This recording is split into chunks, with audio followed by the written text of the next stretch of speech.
सपने हैं लहरे मंजिले है दूर युवा तुम कुड़िया हाथ तेरा मिल। नमस्कार। आज हम जरा गहराई से बात करेंगे भारतीय स्वतंत्रता संग्राम में महात्मा गांधी की भूमिका पर। जी। हमारे पास एक दस्तावेज है role of Mahatma Gandhi .pdf। इसके कुछ अंश हैं और हमारा मकसद है गांधी जी के जो मुख्य योगदान है उनका दर्शन उसे समझना। हाँ बिल्कुल। खासकर ये कि कैसे उन्होंने लाखों लोगों को जोड़ा। अक्सर कहते हैं कि वो आजादी के मुख्य सूत्रधार थे। 1919 के बाद तो करीब 30 साल उन्होंने ही भारतीय राजनीति को दिशा दी। सही बात है।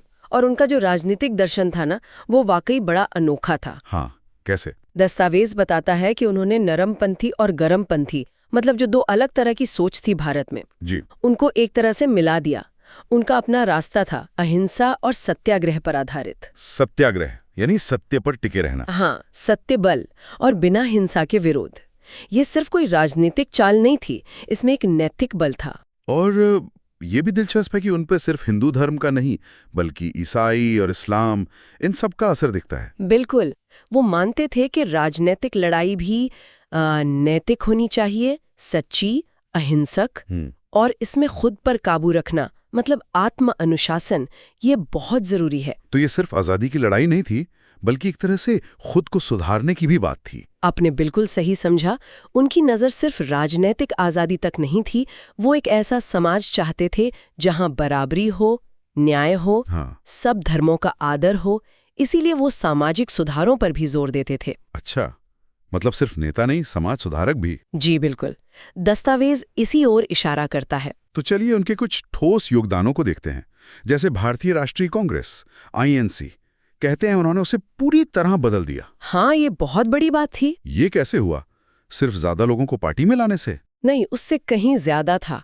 INC पहले ज्यादातर पढ़े लिखे शहरी लोगों की पार्टी मानी जाती थी, है ना? जी। गांधी जी उसे गांव तक ले गए। किसान, मजदूर, महिलाएं, सबको जोड़ा। उन्होंने वो चरखे जैसे प्रतीकों का इस्तेमाल किया।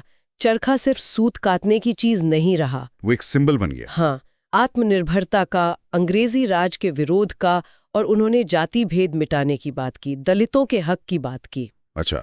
तो पार्टी सच में जन आधारित बन गई, एक राष्ट्र की भावना जगाई उन्होंने। और इसी नई ताकत का पहला बड़ा प्रदर्शन था असहयोग आंदोलन 1920 वाला। जी हाँ, जलियांवाला बाग के बाद वो पहला बड़ा जन आंदोलन था। पूरे देश ने मिलकर अंग्रेजी चीजें, स्कूल, अदालतें, सबका बहिष्कार किया। लाखों लोग शामिल हुए। लेकिन फिर उसे वापस ले लिया गया था चौरी चौरा की वजह से। हाँ, चौरी चौरा में हिंसा हो गई थी। तो गांधी जी अपने अहिंसा के सिद्धांत पर एकदम पक्के थे। उन्होंने आंदोलन रोक दिया। लेकिन इस आंदोलन ने ये दिखा दिया कि भारत अब चुप नहीं रहेगा, और गांधी जी इसके सबसे बड़े नेता बन गए। अच्छा, तो असहयोग आंदोलन रुका, पर एक शुरुआत हो चुकी थी। फिर दस्तावेज बताता है नमक मार्च के बारे में, 1930। हाँ, दांडी मार्च। ये इतना अहम क्यों बन गया? नमक तो बहुत साधारण सी चीज है। इसीलिए क्योंकि नमक हर घर की जरूरत थी, अमीर गरीब सबकी। हाँ, बात तो है। और अंग्रेजों ने उस पर टैक्स लगा रखा था। ये सीधे आम आदमी पर चोट थी। गांधी जी ने इसी रोज की चीज को अन्याय के खिलाफ लड़ाई का प्रतीक बना दिया। वो 240 मील पैदल चलना, दांडी पहुंचना, खुद नमक बनाना, ये सिर्फ कानून तोड़ना नहीं था, ये एक संदेश था। बिल्कुल। ये अंग्रेजी हुकूमत के नैतिक अधिकार को सीधी चुनौती थी, और इसने दुनिया भर का ध्यान खींचा। लाखों और लोग जुड़ गए, और इसी से सविनय अवज्ञा आंदोलन की जमीन तैयार हुई। जी। नमक मार्च के बाद तो विरोध और तेज हो गया। लोग शांति से कानून तोड़ने लगे, टैक्स देने से मना करने लगे। अच्छा। ये जो लगातार अहिंसक प्रतिरोध था, इसने अंग्रेजी शासन की नींव हिला दी।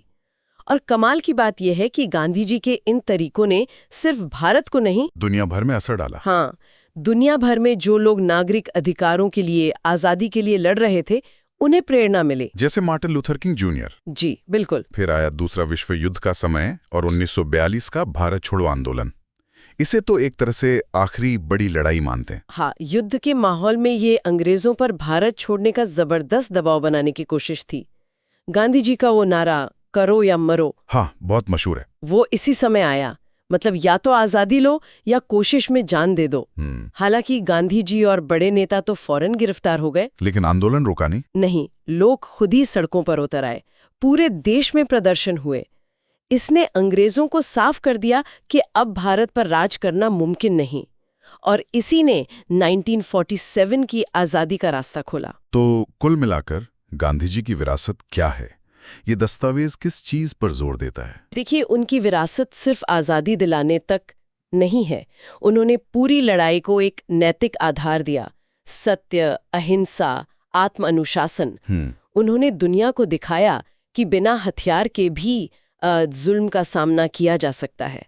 ये अहिंसा का एक राजनीतिक हथियार के तौर पर बहुत सफल प्रयोग था। उन्होंने सिर्फ अंग्रेजी हुकूमत को ही चुनौती नहीं दी, बल्कि भारतीय समाज की जो कमियां थीं उन पर भी चोट की। बिल्कुल, और उनका शांतिपूर्ण लड़ाई का तरीका आज भी दुनिया भर में आंदोलनों को रास्ता दिखाता है। सार यही है कि गांधी जी ने एक बिखरे हुए देश को एक लक्ष्य के लिए जोड़ा, सत्याग्रह और सविनय अवज्ञा जैसे नए नैतिक तरीके अपनाए। जी, और उनके तरीकों ने न सिर्फ भारत की आज़ादी का रास्ता बनाया, बल्कि दुनिया भर में इंसाफ और मानवाधिकारों की लड़ाई को भी प्रभावित किया। और उनकी ये विरासत शांति की, बराबरी की, सामाजिक सुधार की आज भी हमारे लिए बहुत महत्वपूर्ण है। तो चलिए इसी विचार के साथ आज की चर्चा समाप्त करते हैं।